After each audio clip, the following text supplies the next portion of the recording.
সুপ্রভাত। আজ 7ই সেপ্টেম্বর গোটা পৃথিবী জুড়ে পালন করা হয়ে থাকে ওয়ার্ল্ড ডুশেন ডে।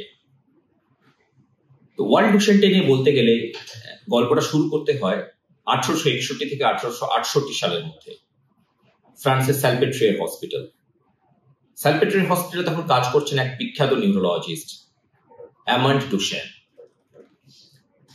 তো ডুশেন সাহেব সেই 1861 সালে প্রথম বার করলেন যে শিশুদের মধ্যে এক বিরল রোগ, যেখানে শিশুরা আস্তে আস্তে দুর্বল হয়ে যাচ্ছে, মাংসপেশিগুলো শুকিয়ে আসছে, কিছু কিছু জায়গায় আবার মাংসপেশি মোটা হয়ে যাচ্ছে। এই হলো প্রথম ডুশেনস মাসকুলার ডিস্ট্রফির প্রথম বর্ণনা। গোটা পৃথিবী জানতে পারলো ডুশেনস মাসকুলার ডিস্ট্রফি কি। ডুশেনস মাসকুলার ডিস্ট্রফি আসলে এক জিন ঘটিত রোগ বা বংশগত রোগ, যেখানে মূলত পুরুষ শিশুরা যেখানে অ্যাফেক্টেড হয়, মহিলা শিশুরা এই জিনটি ক্যারি করে, বাট এদের শরীরে সাধারণত এই রোগের প্রকাশ ঘটে না।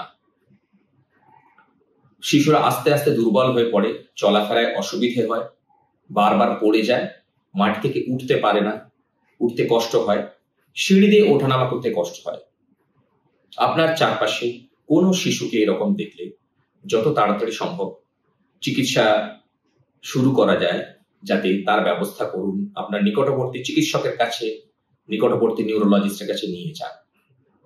অন্যান্য জিন ঘটিত রোগের মতনই ডুশেনস মাসকুলার ডিস্ট্রফিরও সেই অর্থে কোনো নিরাময় নেই, কিন্তু আশার আলো গোটা পৃথিবী জুড়ে এই রোগ নিয়ে বিবিধ গবেষণা চলছে।